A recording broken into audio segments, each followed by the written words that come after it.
Looks like the Zamboni missed some carpet. I know what you're thinking. That would make a great web redemption. And apparently, you're not the only one who thought so. Listen, I'm aware America's Funniest Home Videos and Talk Soup have a legitimate gripe against me. It's bad enough MTV has a PG girl version of this show. But now sports channels are stealing from me? Did ESPN really think I wouldn't notice when they came up with an eerily familiar new segment called Awesome Video Segment? We got a new device coming up. It's called, the inaugural piece is called the Awesome Video Segment, and this one centers on that skating, tripping over the red carpet singer guy whose name, he's got a name, is Mark Donnelly.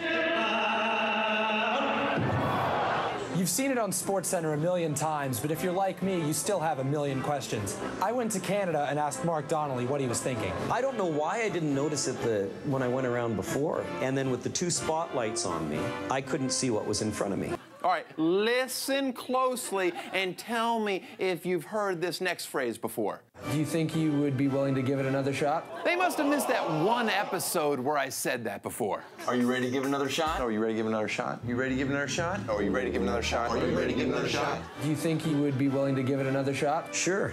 Oh, Canada.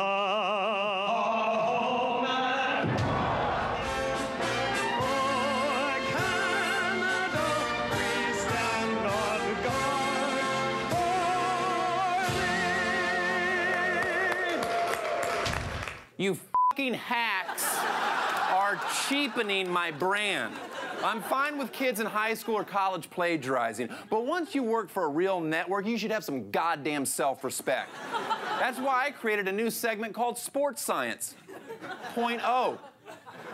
Who do you think came up with that? A network dedicated to sports, or Bill Nye's son, the sports science guy? They've been calling me that since I was fucking 11. On ESPN's flagship show, SportsCenter, each highlight lasts an average of 45 seconds and contains an astonishing 217 unfunny forced puns.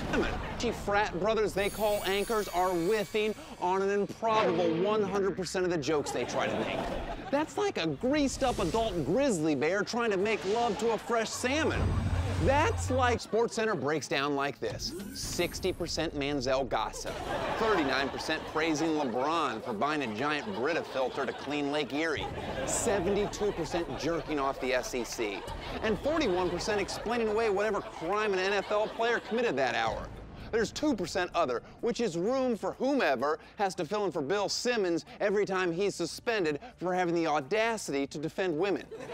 ESPN's 72 personalities who have no personality can somehow manage to exert enough force to climb all the way into the NFL's asshole. Former athletes account for almost 1/3 of ESPN personalities.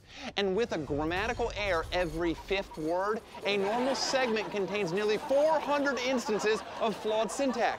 Simple mathematics tells us that is a statistical anomaly. Chris Berman's weekly 2-minute drill runs an average of 5 minutes and 11 seconds. That's 5 minutes and 11 seconds more than anyone outside of Buffalo wants to hear Chris Berman gargle on all 7 of his chins. And that painfully unaware pudgy old man makes $3 million a year.